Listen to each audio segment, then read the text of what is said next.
आज की क्लास में हम लोग पढ़ने वाले हैं क्लास थर्ड ईवीएस का chapter number 4 our first school. Hindi में हमारा पहला स्कूल। We learn so many things when we come to school, but do you know which is our first school? Yes, it is our family. We learn so many things from our family much before we learn from anywhere else. This is because we are so close to our family, but we really never give it a thought.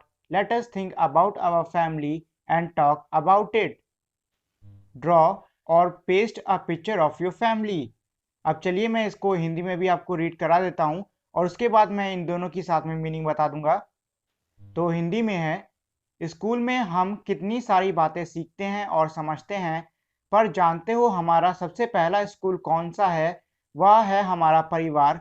हम अपने परिवार से ही सबसे पहले सीखना शुरू करते हैं। हम अपने परिवार से सबसे ज़्यादा करीबी से जुड़े होते हैं, पर हम उसके बारे में शायद ही कभी सोचते हैं। आओ अपने परिवार के बारे में सोचें और बात करें। अपने परिवार का चित्र बनाओ, यदि फोटो है तो वह चिपकाओ।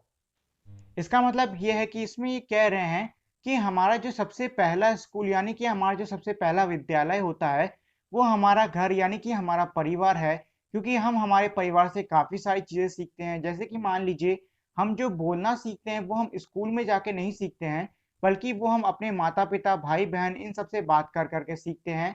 और जो हम चलना सीखते हैं वो भी हम अपने परिवार के ही थ्रू ही सीखते हैं। बाकी भी काफ़ी सारी ऐसी चीज़ें हैं जो कि हम लोग अपने घर में सीखते हैं, ना कि अपने स्कूल में। लेकिन इसमें यही कह रहे हैं कि हम लोग कभी इस बारे में सोचते नहीं कि हमने अपने घर में आखिर कितनी सारी चीज़ें सीखी हैं। तो अब ये कह रहे हैं कि चलिए अब हम इसीलिए इस पूरे चैप्टर में अपने पूरे परिवार यानी कि अपनी फैमिली के बारे में सोचेंगे और उनके बारे में बात करेंगे। और इसीलिए नीचे जो खाली जगह दी हुई है उसमें ये कह रहे हैं या फिर तो आप कोई फ़ोटो चिपकाइए या फिर अपने परिवार की कोई तस्वीर चाहो तो इसमें बना भी सकते हो। Who all are there in your family? Write their names and how they are related to you. Hindi में तुम्हारे परिवार में कौन कौन है, उनका नाम और उनका तुमसे क्या रिश्ता है लिखो। इसका मतलब यह है कि नीचे आप देख सकते हो एक तरफ लिखा हुआ है नेम यानी कि नाम और दूसरी तरफ लिखा हुआ है रिलेशनशिप, मतलब कि तुम्हारा उनसे रिश्ता। तो मान लीजिए कि आपका भाई है, उसका नाम है सोनू, तो पहले यहाँ पे नेम यानी कि नाम के नीचे लिख दो सोनू और उसके बाद तुमसे रिश्ता यानी कि रिलेशनशिप के नीचे आपको लिख देना है ब्रदर। इसी तरीके से मान लो आपकी एक बहन है जिसका नाम है मोनिका, तो पहले नाम लिखो मोनिका और फिर उससे आपका जो भी रिश्ता है मतलब बहन का है तो आगे लिख दो सिस्टर या फिर बहन। इसी तरीके से आपको जो बाकी कॉलम दिए हुए हैं वो सभी भी वैसे ही भर लेने हैं। और आगे बढ़ने से पहले मैं आप लोगों से एक रिक्वेस्ट करना चाहूँगा, वो है ये कि अगर आप लोगों ने अब तक इस वीडियो को लाइक और शेयर नहीं किया है तो इस वीडियो को लाइक और शेयर कर दें। और अगर आप मेरे इस चैनल पर नए हो तो सब्सक्राइब करके बेल आइकन को भी दबा दें, जिससे कि आपको मेरे चैनल के सारे अपडेट्स जल्द से जल्द मिल सकें। Write the relationship between any two members of your family such as husband wife, brother sister, mother and daughter। Hindi में अपने परिवार के दो लोगों में आपस का रिश्ता लिखो, जैसे पति पत्नी, भाई बहन, माँ बेटी। इसका मतलब ये है कि नीचे आपको काफ़ी सारे खाली कॉलम दिख रहे हैं। उसमें आपको क्या करना है, सबसे पहले आपके परिवार मतलब आपकी जो फैमिली है उसके कोई दो लोगों का नाम लिखिए। मान लीजिए आपके माता पिता हैं, आपके फादर का नाम है अभिषेक तो आगे लिख दो अभिषेक, और आपकी मम्मी का नाम है सुनैना तो यहाँ पे लिख दो सुनैना। और उनका रिलेशनशिप मतलब कि उनका जो रिश्ता है वो क्या है तो आगे इसमें लिख दीजिए पति पत्नी यानी कि हस्बैंड वाइफ। इसी तरीके से मान लो आपका नाम है अजय तो लिख दो अजय, और उसके बाद आपकी बहन का नाम है सुनीता तो उसके बाद नाम लिख दो दूसरे वाले कॉलम में सुनीता। और दियर रिलेशनशिप मतलब कि उनके रिश्ते की जगह पे आप ब्रदर सिस्टर लिख सकते हो। इसी तरीके से इसमें दो और कॉलम दिए हैं, आपके फैमिली में जितने भी सदस्य हैं और उनके बीच के जो भी रिलेशन है उस हिसाब से आप इन सभी कॉलम्स को भर सकते हो। What do your family members call you lovingly? Do you have a pet name? How do you call your family members? Look at the picture carefully. तुम्हारे घर में प्यार से किस नाम से बुलाते हैं? तुम अपने घर के लोगों को किस किस तरह से बुलाते हो? इसका मतलब ये है कि इसमें ये कह रहे हैं कि आपके घर में आपको प्यार से किस नाम से बुलाया जाता है। जैसे कि मान लीजिए कि कई लोगों को उनके घर में छोटू या फिर मुन्ना या फिर बाबू ऐसे कह के बुलाया जाता है। तो अगर आप लोगों को भी ऐसा कोई पेट नेम है आपका या फिर ऐसा कोई नाम है जो कि आपके बड़े लोग आपको प्यार से बुलाते हों, तो इसमें आगे लिख सकते हो। इसी में दूसरा क्वेश्चन है, two person in the picture look a lot like each other. How do you think they are related? यहाँ कुछ लोग के चित्र बने हैं। इनमें दो लोग बिल्कुल एक जैसे दिखते हैं। इनके आपस में क्या रिश्ता हो सकता है? इसका मतलब ये है कि नीचे आप देख सकते हो कि एक पूरी फैमिली की इमेज दी है। तो चलिए इसमें मैं सबसे पहले तो इनकी जो पूरी फैमिली है इन सबको नाम देता हूँ। जैसे कि जो आदमी की इमेज है वो इनके फादर यानी कि पिता होंगे। औरत की इमेज माता यानी कि मम्मी होंगी। जो थोड़ी बूढ़ी लेडी हैं वो उनकी नानी या फिर दादी हो सकती हैं। और नीचे जो दो लड़कियां बनी हैं ये दोनों बहनें होंगी। अब इसमें ये कह रहे हैं कि दो लोग एक जैसे दिख रहे हैं। तो जो एक जैसे दिख रहे हैं वो हैं नीचे की दो लड़कियां।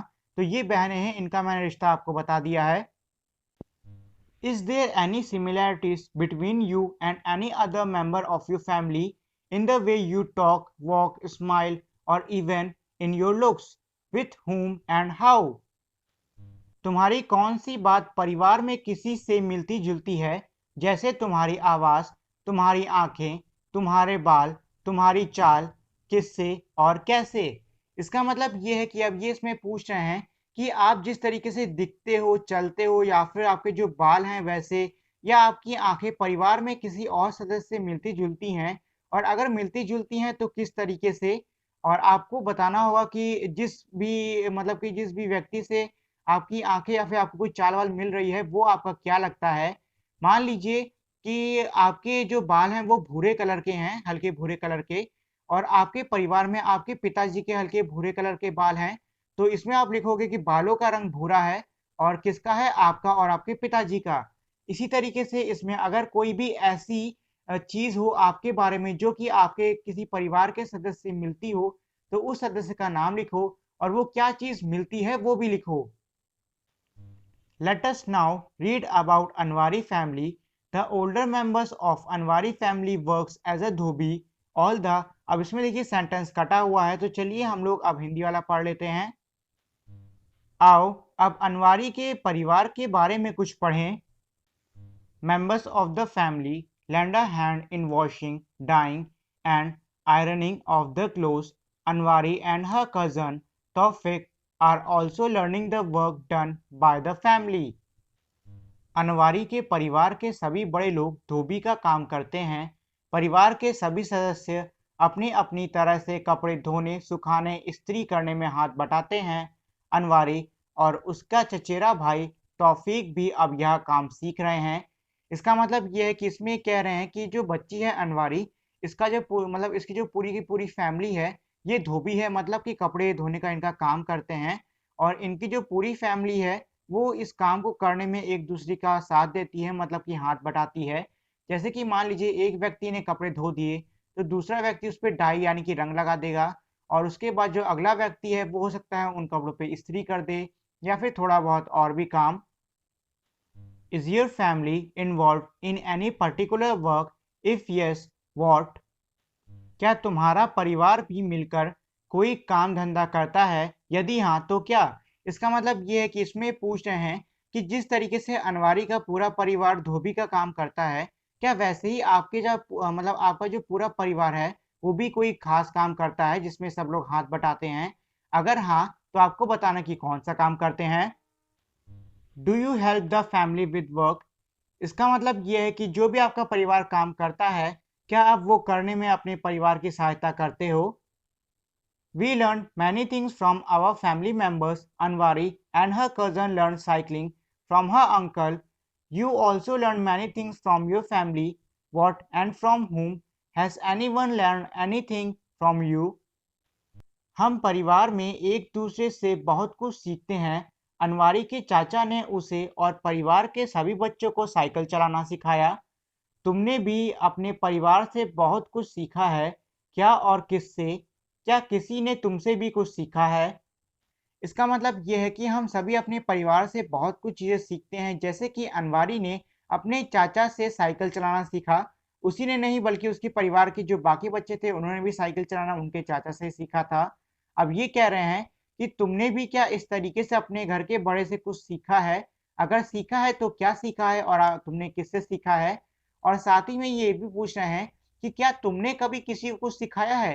तो अगर आप लोगों ने भी कुछ सिखाया हो तो वो सब इसमें लिख दीजिए। थिंक एंड राइट इसका मतलब है सोचो और लिखो।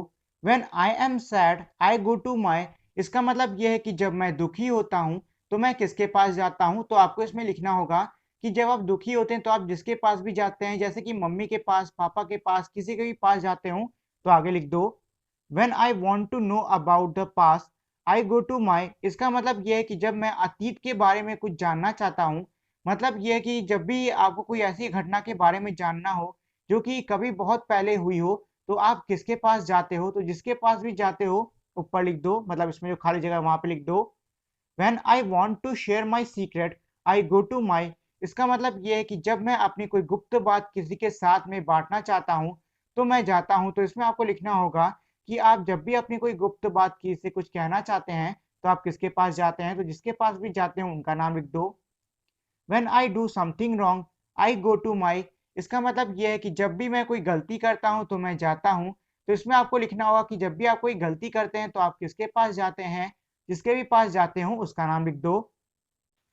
Everyone removed their shoes before entering the house. This is the custom in Surekha's family. Some of Surekha's friends enter her house without removing their shoes. Surekha's grandfathers get angry at that. Are there any particular custom followed by your family? What are those?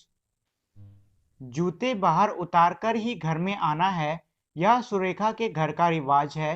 लेकिन उसके कुछ दोस्त जूते चप्पल पहनकर घर के अंदर आ जाते हैं। इससे सुरेखा के बाबा नाराज हो जाते हैं। क्या तुम्हारे परिवार के अपने कुछ रिवाज हैं? कौन कौन से? इसका मतलब यह है कि इसमें कह रहे हैं कि एक लड़की है जिसका नाम है सुरेखा, उसके घर में एक रिवाज है, मतलब एक कस्टम है कि घर से जब भी, मतलब बाहर से कोई भी व्यक्ति जब भी घर में आएगा तो वो घर के अंदर आने से पहले ही घर के बाहर ही अपने जूते चप्पल उतार देगा, उसके बाद ही घर के अंदर आएगा। लेकिन क्या हुआ कि एक बार सुरेखा के कुछ दोस्त आए, उन्हें इस रिवाज के बारे में पता नहीं था और वो डायरेक्टली घर में जूते चप्पल पहन के आ गए। जो देख के ये चीज देख के जो सुरेखा के बाबा थे वो बहुत ज्यादा नाराज हो गए। अब ये नीचे कह रहे हैं कि जिस तरीके से सुरेखा के घर में एक ऐसा रिवाज है, क्या आपके भी घर में ऐसे ही कोई रिवाज फॉलो किए जाते हैं? अगर किए जाते हैं तो वो कौन-कौन से हैं?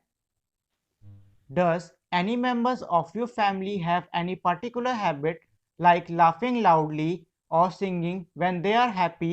Imitate them. क्या तुम्हारे परिवार में किसी की कोई खास आदत है, जैसे जोर से हंसना, खुश होने पर गाना आदि? उनकी तरह करके दिखाओ। इसका मतलब ये है कि इसमें पूछ रहे हैं क्या आपके परिवार में किसी को कोई ऐसी खास आदत है, जैसे कि कोई बहुत तेजी से हंसता हो या फिर जब वो खुश होता हो तो वो काफी अच्छे से गाना गाने लगे। अगर कोई ऐसे काम करता है तो आपको उसकी नकल उतारनी होगी। When the old were young, ask any older member of your family to tell a funny incident of her or his childhood.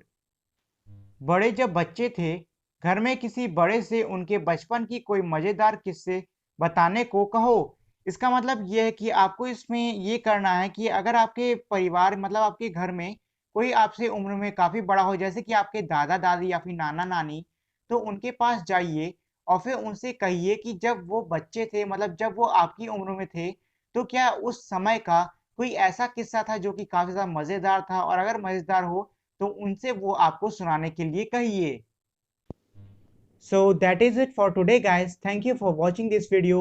Make sure to like, share and subscribe to my channel, and also turn on that bell icon so you won't miss any new updates on my channel. So we will meet again in our next video. Till then, goodbye.